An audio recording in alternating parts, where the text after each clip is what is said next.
Hello and welcome to my channel. I'm Angela Brennan and today I'm bringing you the first of my videos for the Spellbinders Clubkits August 2024. This is the stitching die. It's the stitched colorful palette. It's a lovely set where you can show many little rectangles with a paintbrush. You can use it all together as I show them initially, or you can use them separately. It's a pretty straightforward die set where I die cut all the pieces in white and I use distress inks to color them. You can do it either way. You can use colored card or you can use white card and color them with the inks that you have. I find cutting them or die cutting them with white card and coloring them with the inks, it's easier for the way my mind works, and it's also more cost effective, so you don't have to own loads and loads of colored card. So this is putting all of the dies together to die cut the palette, and then I will die cut the rectangles, the smaller rectangles, separately for the paint bits. I used my stamp wheel from Altenew, which is a sticky mat. You can use any sticky mat and there's quite a few in the market. I placed the little rectangles on it and then I use a foam pad to put some colors on it with distress inks, and I choose to use 7 colors, which represents what I think is rainbow colors. You've got 2 bits of rectangles. You've got one plain rectangle and you've got one that's got holes in it where you can do some stitching. I do 2 separate cards with it. You can put them together, but I decide not to do that. So you can put the solid rectangle as a background to the stitched rectangle, but I decide not to do that, but instead use them to do 2 separate cards, which is pretty much the same thing, which I assemble the palette with the paintbrush and I just put the little rectangles as the paint colors. I also do a couple of separate cards where I just use the tiny rectangles and I use the paintbrush with one of it, and I use the sentiments that come from another set within the Spellbinders kits, and I use the sentiments from the BetterPress of the month, but I don't BetterPress it. I use it to do some hot foiling. Yes, you can use your BetterPress plates to do hot foiling. So here is the die cut of the palette, and it measures 6¼ by 3¼ inches, which is perfect for a mini slimline card. I don't have pre-cut or pre-scored mini slimline cards, so I use an A4 card and I do some scoring and some cutting with my guillotine to get the size of the card to fit that particular die cut. You can put it on an A7 card if you want to, but I choose to do a card size that fits that entire palette exactly because I thought it will look nice. It's a pretty straightforward die set, and I use the DMC Diamant metallic thread to do some stitching. Now, if you're a beginner, don't start with metallic thread because it's a little bit harder to control because you need to hold it taut for every single stitch in order to continue with the next stitch. If you're a beginner, do use cotton thread, the DMC 6-strand cotton thread or the LUCA-S 6-strand cotton thread, which is pretty much the same as the DMC but less dearer.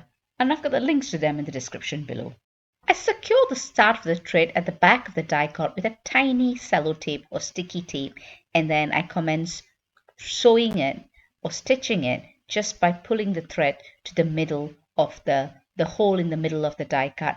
Every time I do a stitch, I ensure the thread is pulled taut and I hold it with my thumb so it doesn't loosen as I do the next stitch. And you only need to do this really with metallic thread. When you use cotton thread, it's a lot easier. I really hope you enjoy the video. If you do, please give it a thumbs up and consider subscribing. And when you do subscribe, please remember to press the notification bell so you're alerted when new videos are uploaded. All the products I've used are listed in the description below for your ease of reference. I do lots of Spellbinders Club kits.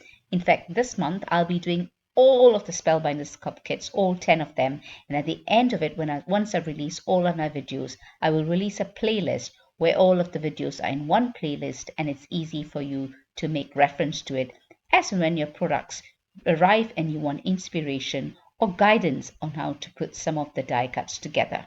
Once I've completed stitching all of the rectangles that form the paint palettes, I start with the brush. It's pretty straightforward here. Now, because the brush is quite long and I die cut it with a colored cardstock here, I put a couple of other die cuts on the brush so that it gets really robust, so it's almost like a chipboard, and that really makes it easier to do the stitching because the stitches are quite long and it doesn't get floppy. Same as before, I secure the start of the thread at the back of the die cut with a sticky tape, and I continue with the stitching, and I use the same metallic thread from the DMC Diamant embroidery metallic thread. If you have any queries, please post a question in the comments below and I'll get back to you as soon as I can. I really like hearing from you, whether it's a positive or negative comment. I would like to hear from you so I can improve my videos and give better tutorials. Thank you so much for stopping by. Happy crafting when your products arrive, and I will catch you at my next video. Take care.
I'm stitching with white cotton thread and I'm using 4 strands out of the 6 strands. When you separate the strands, remember to separate the strands one by one so you avoid knotting them. And the same way that I did with the metallic thread, I secure the start of the thread at the back of the die cut with sticky tape, continue stitching it, and I don't have to hold it so much for the tautness, and I end it the same way by putting a sticky tape at the back of the die cut and cutting off the excess thread. Easy enough to do with cotton thread. I use colorful die cuts, but all with white cotton, and I cover an entire A6 card front with the tiny rectangles that I've stitched, and I'll put the stitched die cut of the paintbrush on the front with a sentiment that's been hot foiled with the BetterPress plate to complete the card. I just wanted to show you a different way to use the die set without the paint palette. It's quite versatile that way. Thank you so much for stopping by. Happy crafting, and I'll catch you in my next video. Do take care.